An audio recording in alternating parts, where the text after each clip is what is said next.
I've always seen the jumper weapons in TF2 as just a distilled version of the modes of mobility already in the game.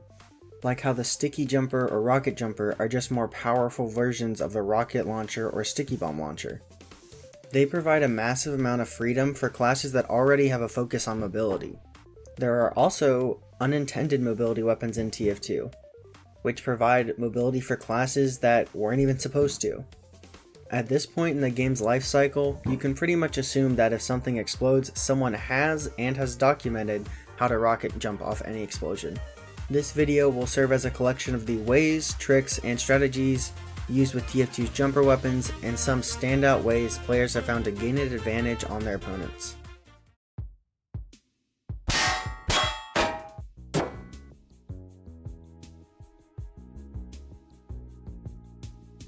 Starting with the sticky jumper, it replaces the sticky bomb launcher's explosives with a non-damaging but incredibly powerful sticky bomb. The first way many people use this is as an ambush weapon, either with the caber, which actually can be used for jumping itself, or the grenade launcher.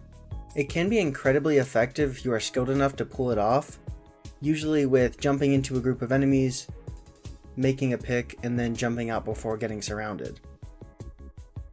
Another way this can be done is as a hybrid knight. Of course you won't have a shield, but with the Eyelander, you can pretty easily ambush lone targets until you have max heads and then can run around taking out enemies. While less effective, Demoman can also use the loose cannon's fuse to launch off of.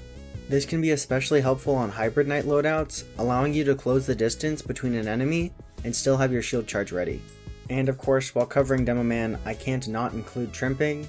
For those that don't already know what Trimping is, when Demo Knight shield charges onto a ramp, he is launched upward and forward at massive speeds. The art of Trimping has been perfected over the game's lifespan, and I really can't do it justice. I strongly suggest checking out Solarlight's video on the Demo Knight charge, once you are done watching this video of course. Moving on to Soldier, the rocket jumper is the same as the sticky bomb jumper, but for rockets. This allows Soldier players to basically be free to do as many jumps as they want, and there are a lot of jumps that Soldier can do in TF2. I would include a full list, but it would genuinely make this video at least 30 minutes longer. The main tricks used with the rocket jumper is jump extension. How this works is that by pressing jump just as you land, you preserve your in-game state as rocket jumping.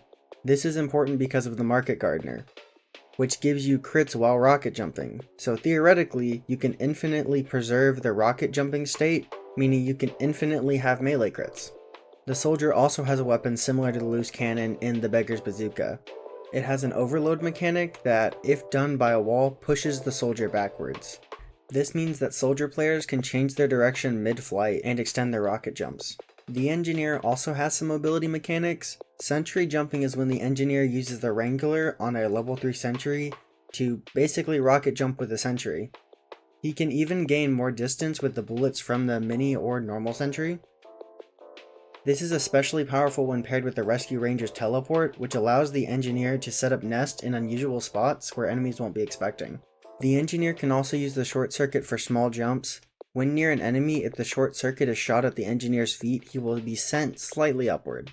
Some map areas at the end of Badwater for some reason make the jump a lot more powerful, but this mechanic is mostly useful for trying to escape or surprise an enemy. Moving on to Pyro, the thermal thruster is the most obvious movement mechanic he has. Most people pair it with the backburner for crits on the back of enemies, but it can be also used for combos on unsuspecting players. The Pyro's detonator can also be used for short jumps. Since the projectile can be detonated on command, to jump all you need to do is crouch jump and shoot it behind you while holding alt fire. The explosion immediately will launch you in your desired direction. This can be done with the scorch shot and flare gun, but are generally less effective or consistent. Pyro's Airblast can also be used to redirect rockets to rocket jump with. It's pretty tricky, but definitely will surprise enemies. A much harder way of using Airblast for jumps is Airblast Jumping.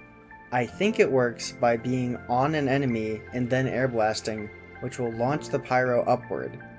It's, as far as I can tell, incredibly hard, and you'll probably never see this in game. Those are the mechanics that I found the most interesting. I found some great community resources while researching this video, and I'll link them in the description. If you have anything you'd like to add or I missed, please leave it in the comments. If you liked the video, please like the video. If you really liked the video, please subscribe. Thank you. Goodbye.